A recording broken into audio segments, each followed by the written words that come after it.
Indiana Jones is iconic. From the hat to the whip and the gun, he's instantly recognizable. The franchise is easily one of the biggest in the world, with many considering the original 3 films as some of the best cinema ever made.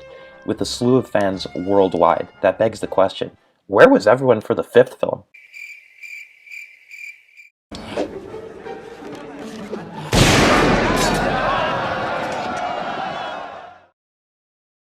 Steven Spielberg's energetic and dynamic direction has always been a staple of his filmmaking style, but this entry was the first to not have him involved. Let's dive into that. The first 3 films of Indiana Jones are regarded as the holy grail of adventure films. They created a lasting impact on people who grew up that time, who then went on to show their kids the films, which is why I think Kingdom of the Crystal Skull was such a huge success. Speaking of which, the road to Indy 4 is a time I'll never forget. From the marketing to the action figures and all the Lego sets, I had not been that hyped for a movie since Revenge of the Sith. People lined up in droves to see that film. George Lucas and Steven Spielberg were back. I saw it in the theater 3 times and absolutely loved it. Of course, the reception was quite negative among fans, but looking back, it's not that bad. It's good, great even.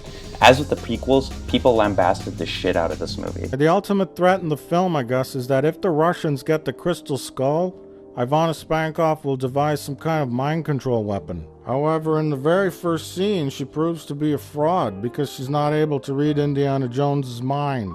And we also know that people can't read other people's minds.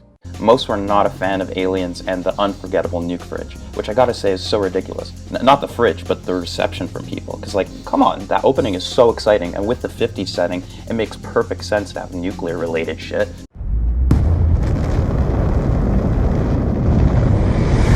Despite a middling reception from fans, Crystal Skull still received pretty positive reviews from critics and was a huge success at the box office, grossing nearly $800 million. Naturally, Paramount greenlit a sequel. By 2010, development had continued with a new story treatment from Lucas. Following Disney's acquisition of Lucasfilm, the rights to the Indy franchise were now with the House of Mouse. What have I done? Despite this, new president Kathleen Kennedy decided to shift the studio's focus solely on Star Wars. By May 2015, development on the 5th film officially began again. Officially announced in March 2016, the film was given a release date of July 19, 2019, with Spielberg set to helm the film once again. After writing the 4th film and several of Steven Spielberg's other films, David Koepp was set to return for this film. Following his commitments to Ready Player One in the post, Spielberg delayed the film to summer 2020. Pre-production was well ahead, with filming set to begin in April 2019, when suddenly things went sideways once again, with a complete rehaul of the script as Koepp departed the film. Solo writer Jonathan Kasdan was hired for a draft. After several unsuccessful drafts, This Is Us creator Dan Fogelman was brought on board, but unfortunately this version fell through too. Spielberg then brought Koepp back on board for a new script that the two co-wrote. This version sadly wouldn't go anywhere either. After several disagreements over the project with Disney, multiple delays, and just a genuine loss of passion, Steven Spielberg sadly announced that he would be stepping down from the film. Please don't go. It's great having you here. Don't do it to me. I beg you.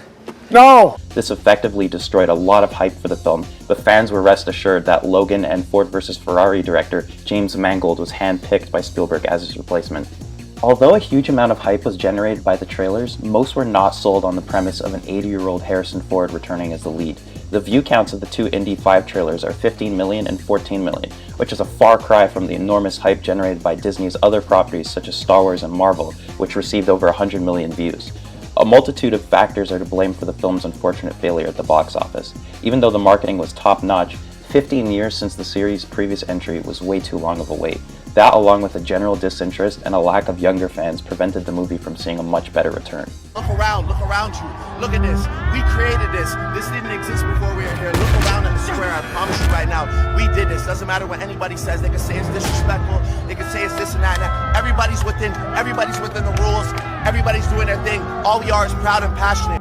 All things considered, Dial of Destiny is by no means a bad film, but it could have had so much more oomph. Its biggest problem is that it feels way too safe. Not giving Indy a gun was a huge missed opportunity, and he doesn't even have a run-in with the big henchman who was literally there to fill the role that Pat Roach did in the original films and that of Colonel Dubchenko in the 4th.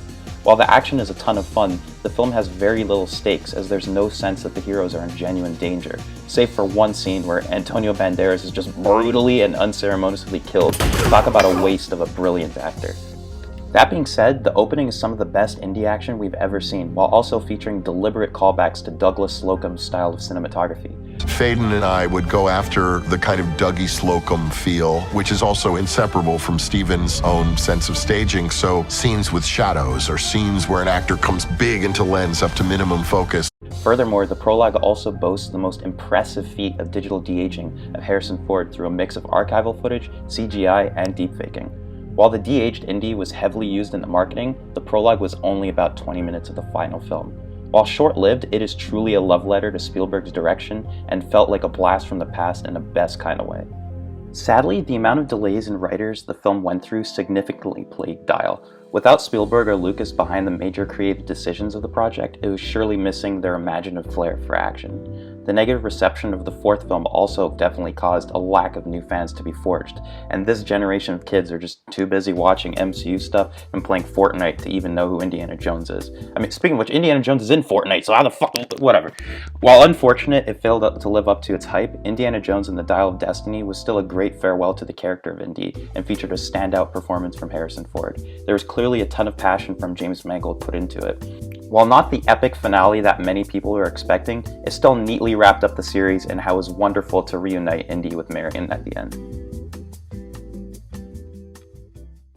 Harrison Ford is really good at playing Indiana Jones. This way, come on! I recognize that my voice has changed as I've aged, and I can force it into a higher register, and I can add a little extra energy to it. He could see that it was getting what he was doing, meaning it was coming from his soul. He was driving the expressions, the intensity, the passion of the character.